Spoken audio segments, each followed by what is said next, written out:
The following is a paid program, and the views expressed do not necessarily represent the opinions of the management of this station or Pamel Broadcasting, and the views and opinions expressed by the hosts, guests, and callers of this program are solely their own. They do not represent or reflect the views, policies, or official position of ACA, its affiliates, or its staff. ACA does not endorse any statements made during this broadcast. This is 1 in 31, a presentation from Anderson Center for Autism. 1 in 31 is a weekly show devoted to autism spectrum disorder. Good morning and welcome to 1 in 31, the weekly talk show on topics related to autism spectrum disorder. I'm your host, Eliza Bozensky, Chief Development Officer at Anderson Center for Autism. And today I'm speaking with Dr. Jacob Corey, an Assistant Professor of Physical Therapy at Arcadia University. And Dr. Corey, or if I can call you Jacob, moving forward, welcome to the show. We're so pleased to have you. Yeah, thank you so much for having me. So we invited you primarily to talk about the fact that Arcadia University and the project that you're working on is the recipient of a 2025 grant from Anderson Foundation for Autism.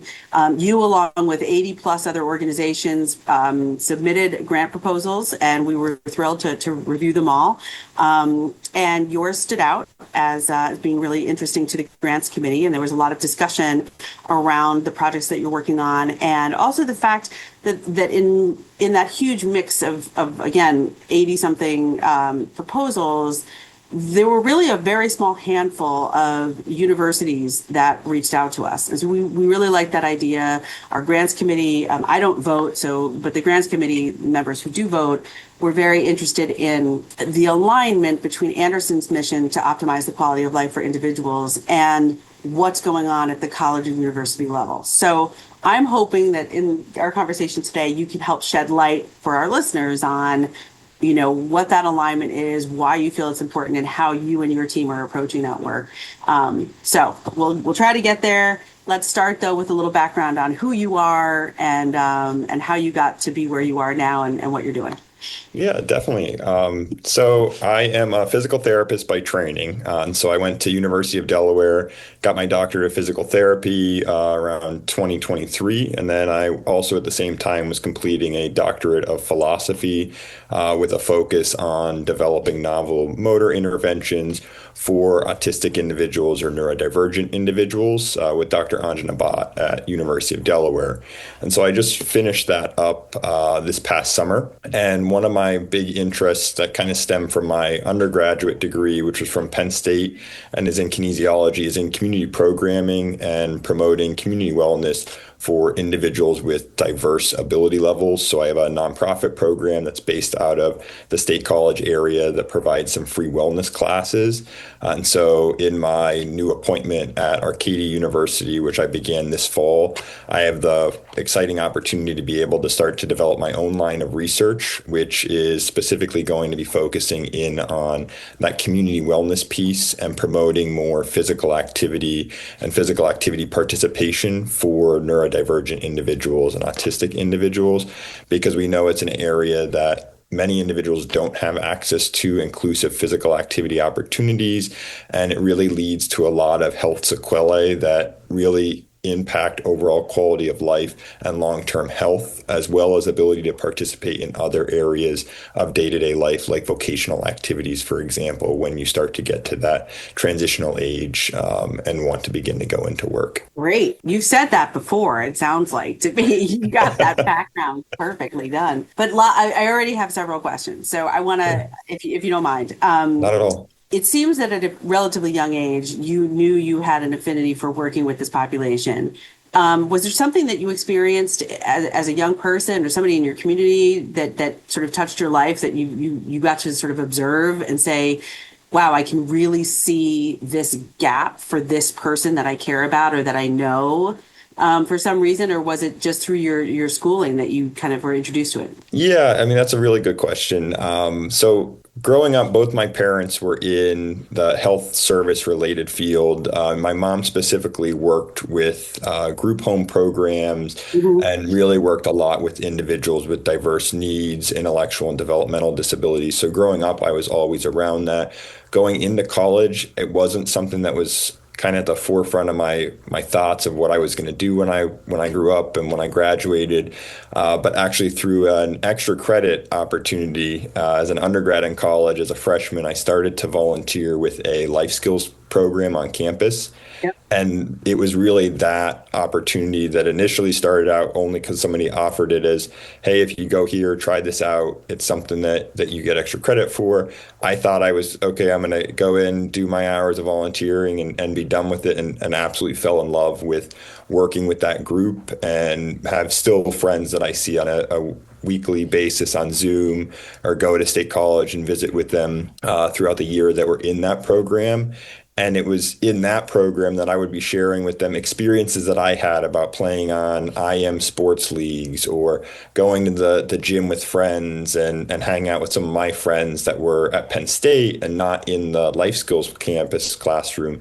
And then hearing how my friends in that program did not have the abilities and sharing with me, hey, like, I can't do that. Or, oh, I tried to do that, but the gym told me that I wasn't allowed to come unless my mom or dad came. That really struck me as something that, especially in that transitional age, you're 18 to 22, really working on developing a lot of these independent skills, and rightfully so. You're a grown adult at that time. You want to start to develop your own independence, and you don't want to have a caregiver or a mom or dad constantly be going with you to these different places.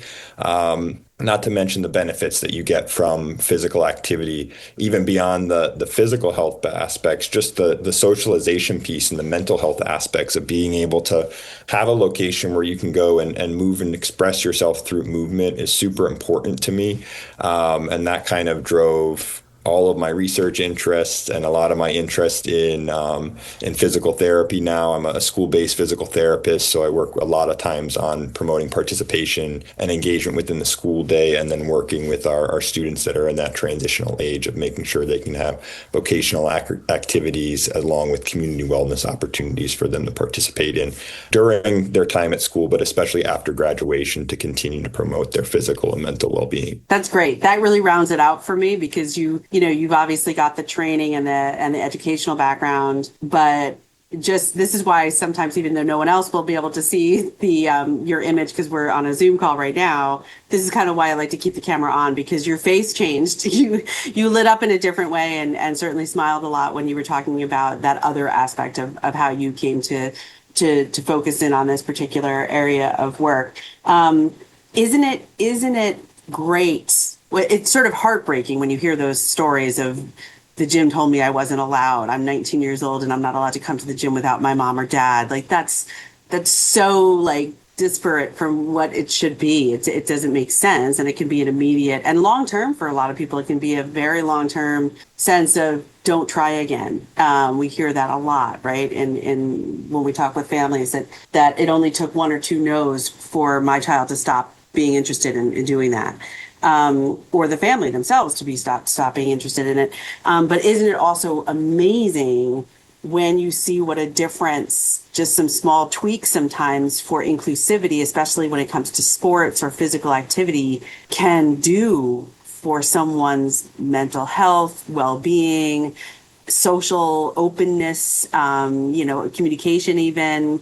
I would think that you have a lot of opportunities to see maybe sometimes some rapid growth in those areas, because physicality can sometimes be so like immediate, like you go from not moving to moving. That's a pretty big step. Yeah, it's huge. I mean, we know that movement has cascading effects on all the other areas of development that you talked about. And so it's so huge just to be able to give individuals that opportunity to move their bodies.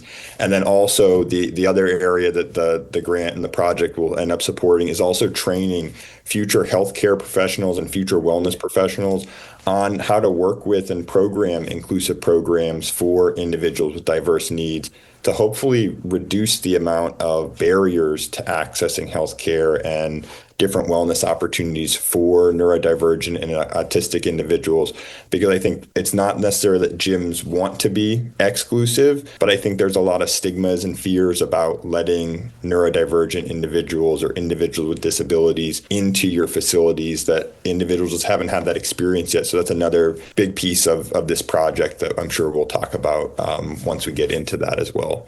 We're going to take a short break in a minute, and then the whole rest of the podcast, I think the interview will be about the actual project that you're working on and how you're going to do that. But I'm glad you brought that up, because we should spend some time after the break talking about what you've experienced, because I certainly hear about it a lot too, about that sense of maybe it's fear, maybe it's just not having information. Even legalities, what is the gym responsible for versus what is a parent responsible for if they're in the gym with their loved one, what so many different factors. But also I'd be curious for you to talk about, and again, I'm just prepping you for after the break, what you experienced in terms of that amount of knowledge. Is it part of the curriculum as you were going through school in these areas? Is it not? Does it need to be improved upon? How can we do better to help the ongoing evolution of professionals coming out of school and graduate school, who understand that even if your work isn't specific to autistic individuals or neurodivergent individuals, if it's specific to people and humans, it really also needs to be specific to people who are neurodivergent. So I'm curious about your thoughts on all of that. We are going to take a short break. When we come back, I want to hear all about your research and your project, and we'll get into all of that other stuff as well. So thank you very much. This is 1 in 31, the weekly talk show on topics related to autism spectrum disorder. I'm your host, Eliza Bozensky, and we'll be right back. Stand Up to Cancer asked leading cancer researchers to speak about why they do their work.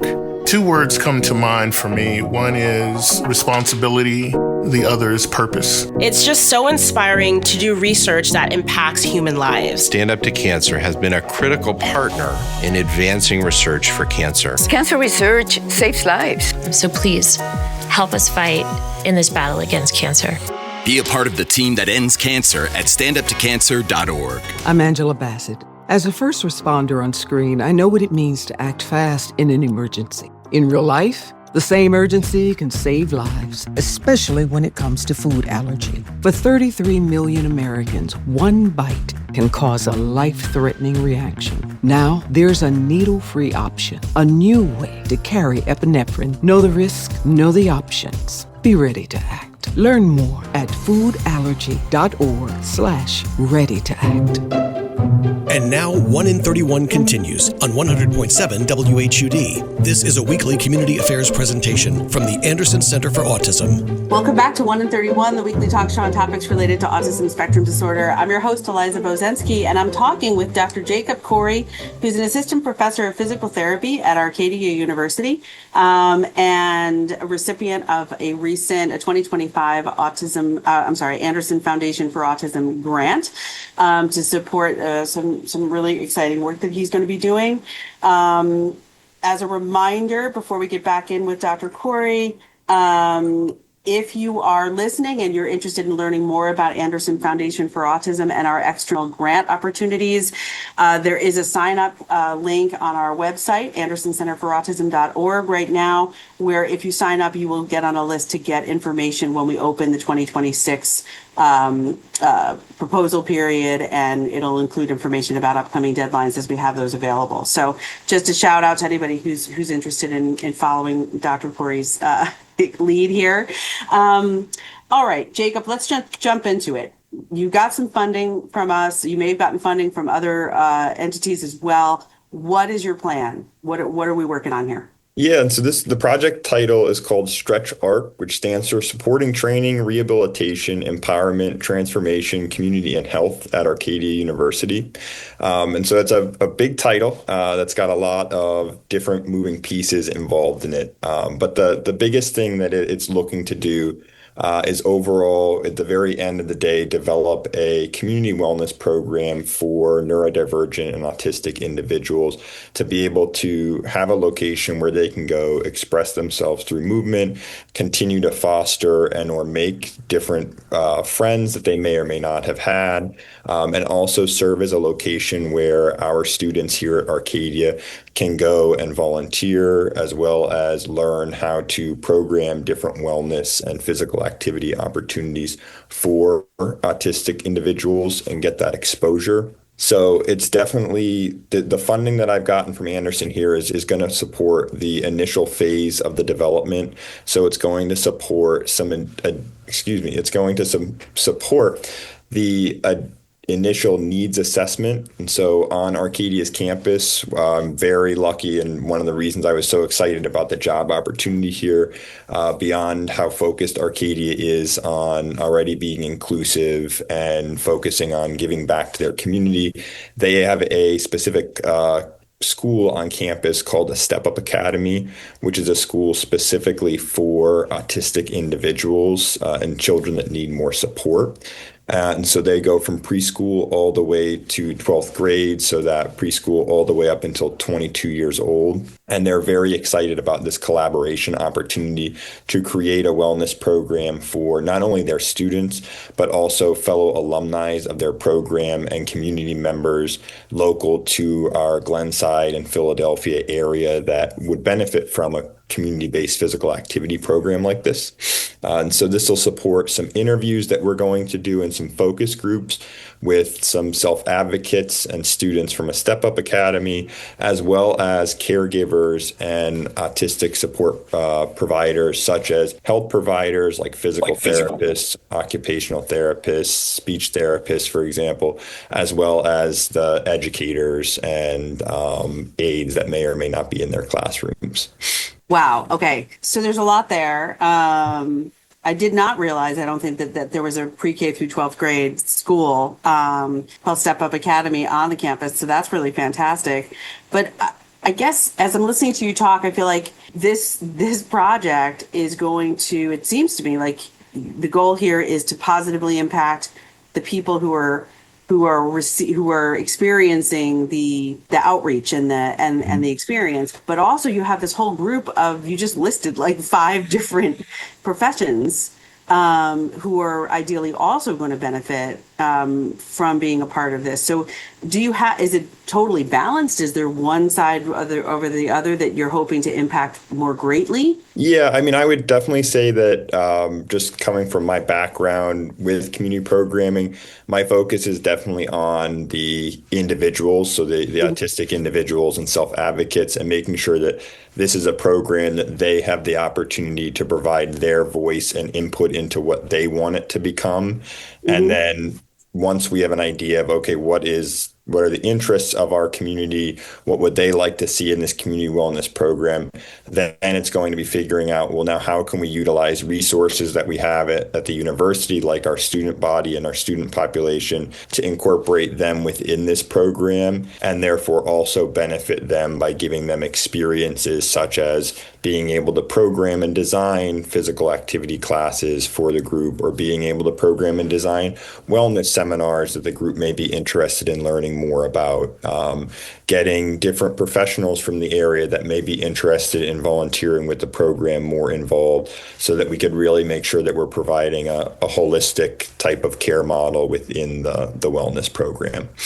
Awesome. And as part of the program, do you expect part of the program to be about helping the individuals and the self-advocates who are participating gain or increase, maybe build upon current skills to be able to access those community resources when not in the program? Yeah, definitely. It's definitely going to be something where we're going to want to try to develop skills and foster skills and build skills that are going to be able to lead to increased community participation, especially when they're not in the program, because no matter what, we likely won't be able to offer something every day of the week. So it's nice to be able to build skills of, okay, how do we utilize different equipment at the gym? What are different things and resources that may be available within our community that you may be interested in, that you can participate in on days that we don't have a class, or on times when maybe they do Special Olympics, but they don't like the sport that's available at the time, so they don't have an opportunity yet. So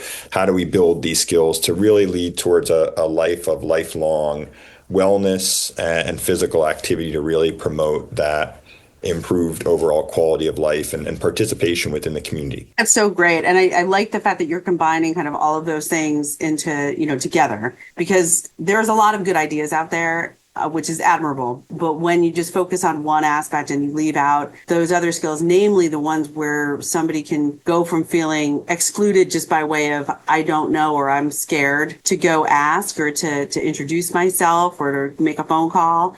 When you combine both the identification of what do I like, what do I not like, what am I interested in, where do I want to improve, with how can I do that starting from a place with support and somebody next to me, somebody with me, to be able to do that more independently. I think that's like the winning combination. I just heard something. I honestly can't remember if it was a comedian or if it was somebody in my family. Somebody was telling a story I was listening to, and asking kind of incredulously what a pickup game is. And I've never done that before, but I remember thinking to myself, it is an odd concept. And if I were, I'm not really socially, uncomfortable in general, but the idea of just showing up and like waiting for someone to be like, sure, my game, whatever, I don't even know how you say it. And then on top of it being somebody who maybe feels a little behind the eight ball, or a lot behind the eight ball when it comes to social connectivity, and how do you make eye contact? How do you make it clear that you're next, quote unquote?